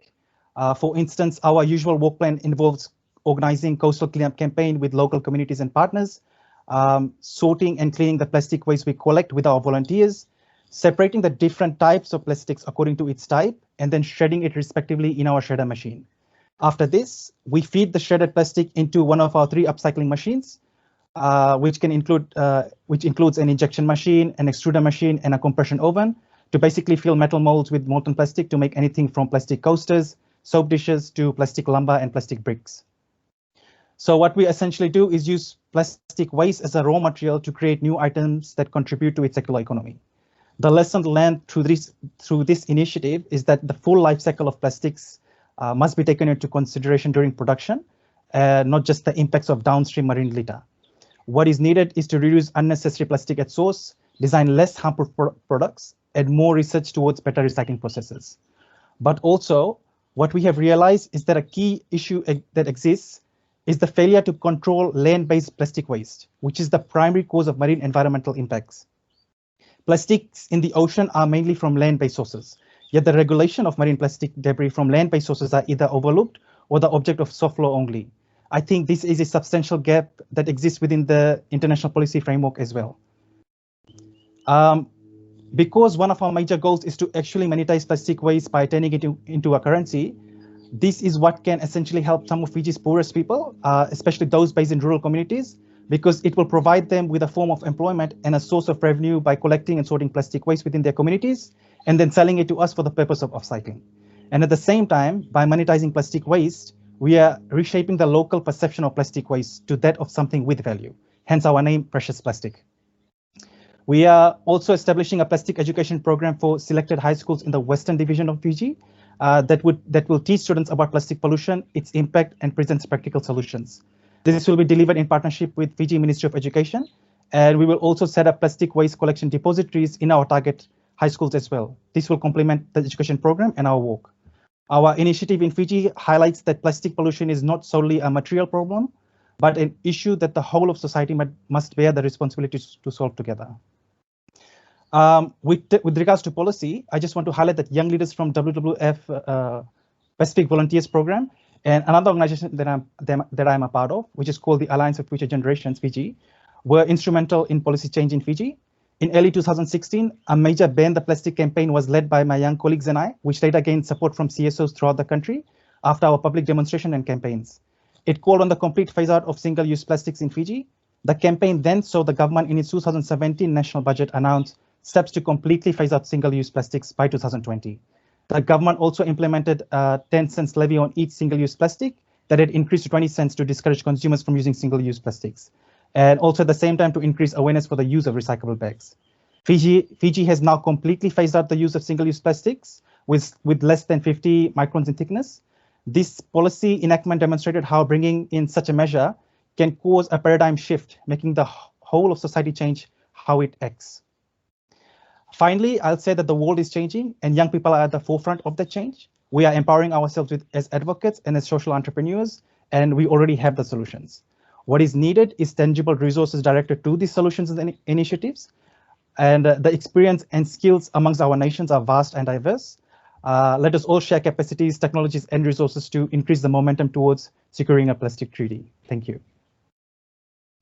Thank you so much, Raid, all these dimensions, and also thank you for all this good work that you're initiating and supporting. Very good to see the young people very much involved, because it's their legacy, the plastic pollution, and they're the one who's gonna hopefully be able to solve it.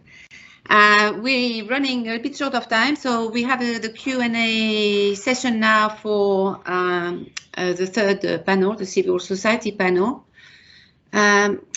There was one question that I'd like to ask the panel, whoever wants to respond to it. A lot of civil society organizations have very full programs and limited budgets, so need to prioritize their activities. How can we ensure the lived experience and knowledge of local groups? How can we ensure that it is reflected in regional and global policy processes without overburdening the people? So if anyone from the panel has any comments on that. Stephanie. Yeah, I mean, I can speak to that. I guess that's part of what we're trying to do more so at BirdLife, is providing that support to reach out across the Pacific and into international fora to create those networks. So yeah, it is. I mean, I guess plastic pollution is one of those things where it is a local scale issue. You have to deal with it in multiple ways at the local scale, but then also have these multiple at higher level policy changes and things like that. So making sure those messages are getting through from the local to the global is really critically important. And I think, yeah, there is a role to play for larger organisations to do that, as long as those local organisations are leading the conversation. And Tina's got something to say to that too. Steph knows my visual cues. Okay, so one thing I can say, so for our AIM2 study, Aotearoa impacts and mitigation of microplastics, we've created an overlay for all scientists with a number of provocations for them to consider as they are doing their work plans, which includes, have you considered how this issue has played out for this community in the past? What are your relationships there? How are you going to centre them, not only in the development of the question, which is so vitally important and often missed, but also right through to the dissemination processes and practices as well. And that's the type of overlay that needs to be across all plastics research, including when you think it's got nothing to do with the people. If the specimen that you're working with or the area that you're intending your research findings to be applied in relates to the waters of the people of Te Moananui, then they are stakeholders and they need to be centred in that. And especially if some of the organisms you're working with are provenance back to those waters, then you need to be considering, you know, what are your relationships in that space. The second thing I would say, and this is when we come down to some of those questions around how can everybody participate in this. I alluded to it a little bit in my talk, but, you know, less than 1%, it's something like 0.01% of all philanthropic funding goes back to Indigenous groups. And when I say Indigenous, I mean the people who live those relationships that come out of that space as well. There's a lot of funding and decision making that happens without us being at the table. So the funders and the people making the decisions need to make sure that that presence is there. But secondly, if you find yourself at the table and you look around and you don't see any of those local community representatives there, it's incumbent on everybody to ask the questions of the people organising that forum. Why haven't you got other people here? So utilise your own platform and privilege to provoke discussions around who is absent in the discussion. As well as obviously the decision makers and funders being there as well, but right down to practitioners, you know, just checking to see whether or not they are inclusive in their process. Thank you. Thank you. Thank you for these answers and really important issues raised there. I think if we, Terena, did you want to say something? Yes. Okay, sorry, I was trying to look the raising emoji. But yes, I did want to mention that as a non-government organization, we do have difficulty in trying to change legislation as we are an NGO. So we try and encourage, especially plastic pollution, marine pollution environments, is just trying to advocate and try to engage the appropriate audiences. Some things that we have found is also when we come up with these projects, we want to be able to, another thing that we have to deal with is finding the right organization that wants to help Te Pikaria Society protect and conserve our environment. So it's not as simple as just starting a project and going through with it. It's making the right decisions, not just for our NGO, but also for our locals that live here in the Cook Islands. But we really want to be able to find the appropriate ways to engage with our youth, as they've already experienced so much, and having conversations with them one-on-one, going into the schools and just teaching them simple messaging on plastic pollution with simple videos, and going into the communities, because as a result of this, our young kids are going back home and telling their parents and their grandparents what they're learning. And something that I found very interesting is, of course, being in lot of day-to-day too, and of course, burning rubbish here is very common, but it's not as simple as just getting somebody to change their day-to-day habits overnight. It's going to take a very long time. So simply just letting them know of ways that we can, alternatives to this kind of situation, because plastic pollution is a very big issue here in the Cook Islands. So having the ability to sail across to the Northern Group Islands is very, we're very blessed to have this as a course of action. But yes, we want to work together as an NGO with other NGOs, and also being able to collaborate not just with non-government organizations, but also working with government as well.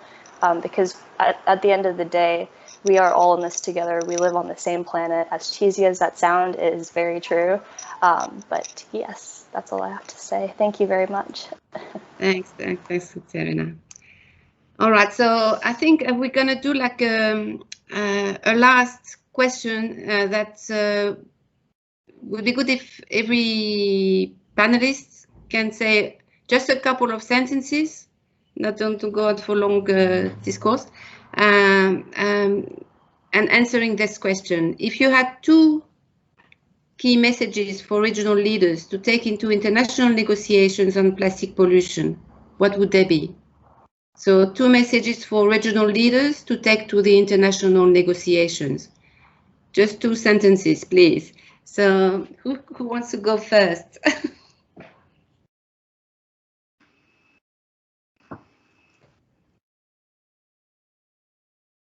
Tina, you ready? Yeah. Oh, I was just looking to unmute myself, but I'm unmuted. You know, I would say that, you know, there's been a lot of advances around climate research, and a lot of those same principles need to be applied to plastics research and solutions and governance as well. So, and then the second sentence would be that, you know, social justice needs to sit at the center of the solutions, including the development of treaties. They need to be socially just treaties, and that needs to occur right across the sector, social justice centering in our responses. Thanks, Tina. I see Meredith and then Simon. Yeah, thanks, Patricia. I think I would echo those kind of same sentiments, that it's really around everyone has a responsibility in this space, be it government, be it business, be it NGOs, be it all of us as citizens as well, to participate and to make sure that we have a beautiful place for future generations. And I think reflecting back what Tina said too, it's looking at those sustainable development goals and really using those as a bit of a framework to make sure that we have fair and just systems for everyone on the planet. Okay, thank you, Meredith. Simon, and then Stephanie. Yeah, we are trying to help as best we can to clear up the existing mess, but it would be much better if there was no mess in the first place. We need to attack this at source.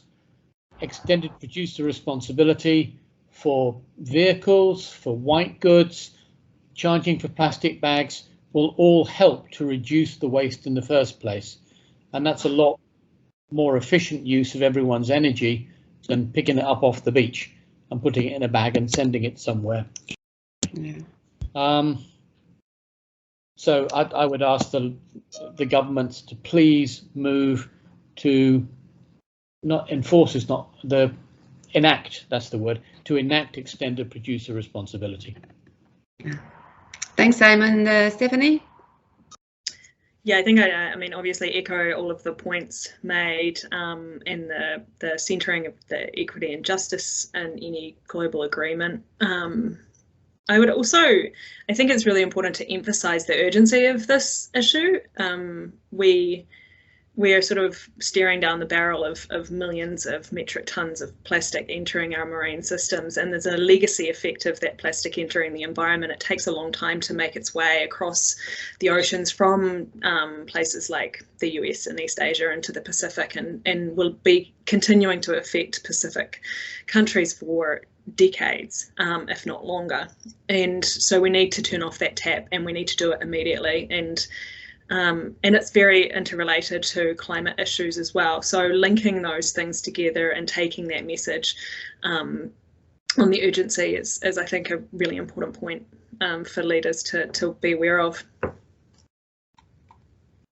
Thanks, Stephanie. Terena, your 2 sentences for the regional leaders to bring up to the global discussion? Yeah. So based on all the presentations, I can really take away from this is that waste, there's a lot, we're surrounded by plastic. Plastic does not go away. At the end of the day, your waste is everyone else's waste. And here at the Bugade Society, we go strongly in our waste management section that there is no such thing as a way. So at the end of the day, even if it's in your environment, as Simon said, pick up the trash. It takes 1 second. But overall, what we see today, if we do not fix it, will turn into a mess tomorrow. So we want to think about our future generations, and we've already heard and seen from their perspective. So we want to make the changes today, not just talking, but putting it into action as well. Thank you. Okay, thank you. I think we're going to be having, sorry for everyone who we didn't hear from, but if we want to have time, we have 5 minutes for the wrap up and to hear from David Azuli in this wrap up about the next steps and what's in line. So thank you, David. And thank you again, everyone in the panel. Yes, I think, can you hear me now? Yes, yeah. I think that should work. Thanks very much to the participants, to the attendant, to the organizer. I think the presentation were very enriching, very stimulating. I think the questions were also bringing us together and helping to explore new areas. I was planning to do a little wrap up before we get into the next steps and how you can engage.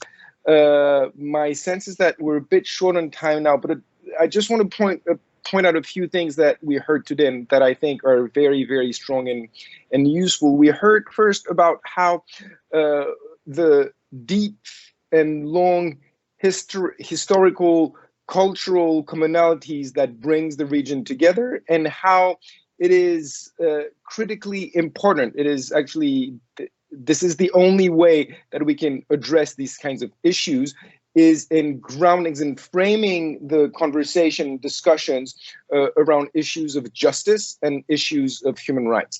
We also heard that, we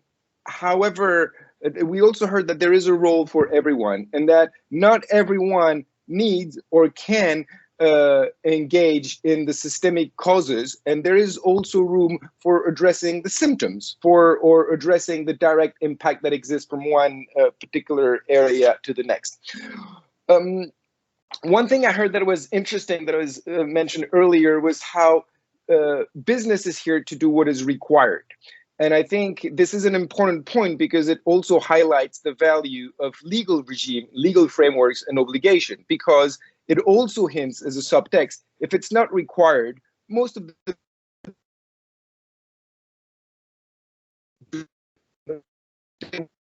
and ambitious businesses, but we know that it's not always the case. So that is also the value of a legal framework. And we heard also the value and rationale for a global framework, and how responses, legal responses and others are absolutely necessary, and why a global framework makes a lot of sense. And so we go back to the of why we gathered here today, which is how can we role, our own position and life, engage in particular in supporting a ambitious, just, equitable, global framework to identify and implement the solutions that are needed to address the particular situation. Now, I'm going to try to share my screen now. Let's see if that works, so I can put out a few slides. Of course, it doesn't see. Oh, hold on. What is this?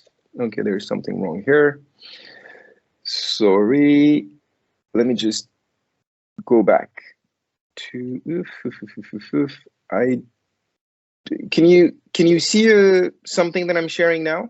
We can see your screen, David. Although it was your emails, so maybe you didn't want us to see that. So that probably wasn't what I wanted to show. So let me, I think, okay, here we are. I think this is the one. There you go. So now you should be able to see my screen and hopefully let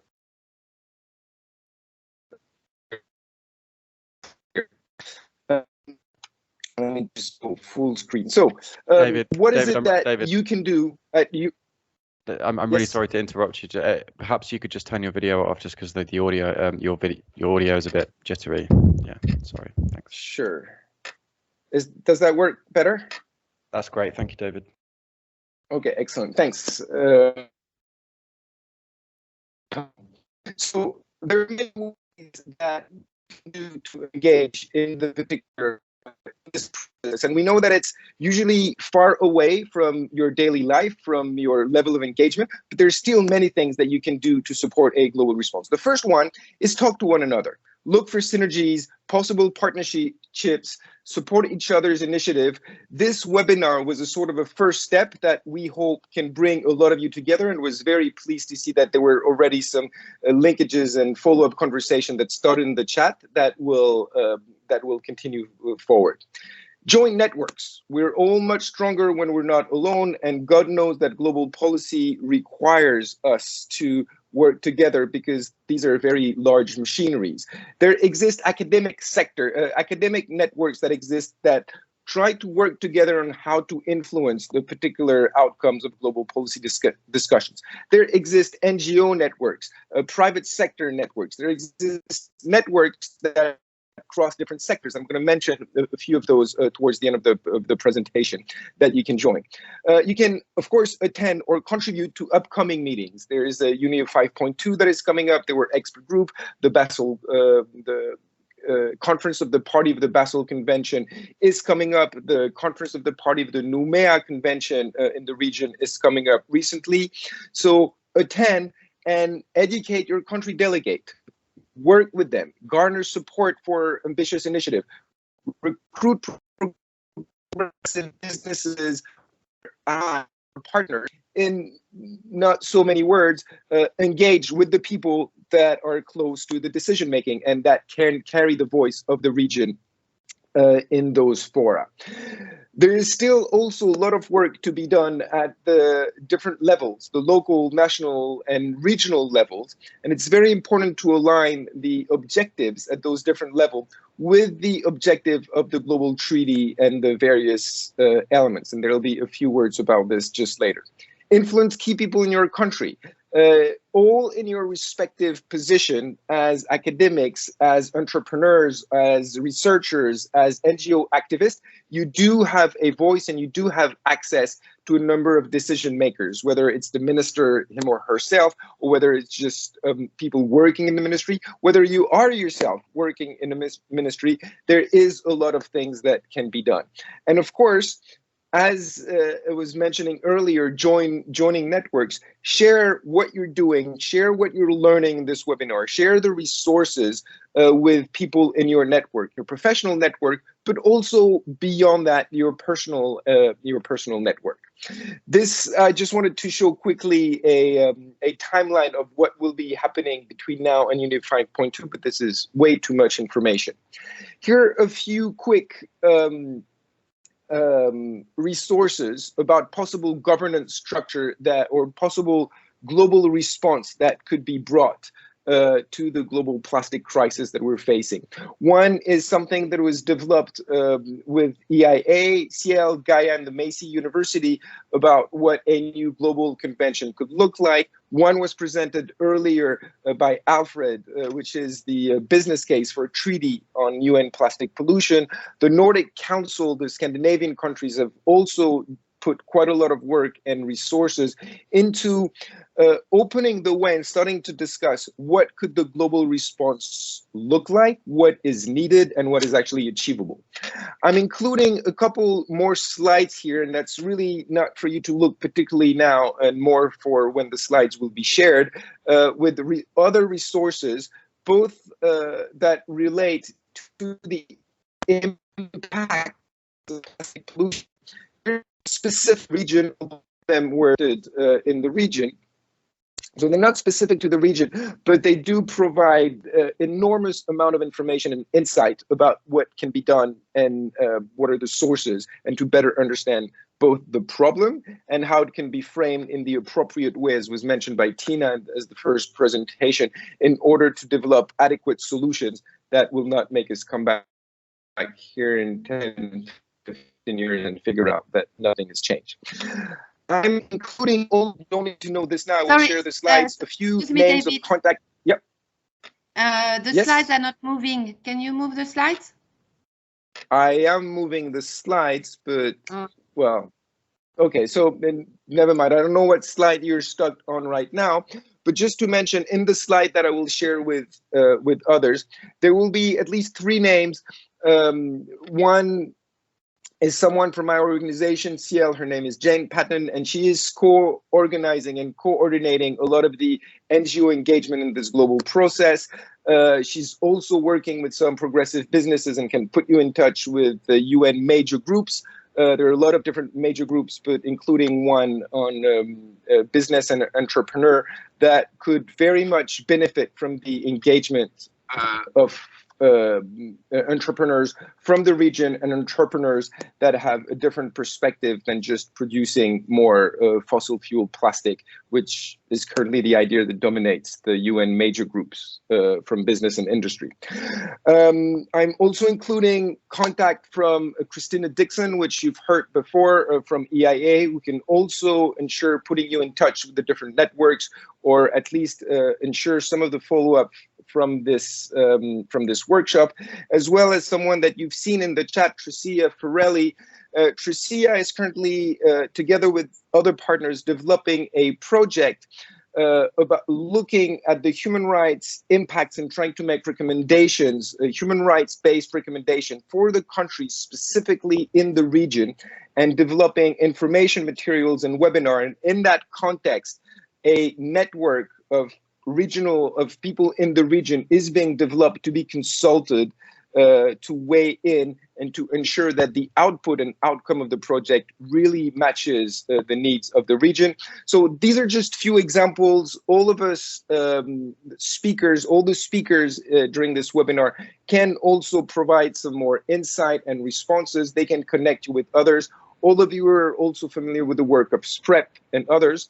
So really this was just I'm hoping at least that this webinar will be a sort of spark that will create a chain reaction by which all of the participants, both presenters and attended, can get together and ensure that the voice of the region and the particularity, the specificity, the richness of the region, not only in the problem that they face, but in the solution that the region can propose, is actually heard where it needs to be heard on the global international policy scene.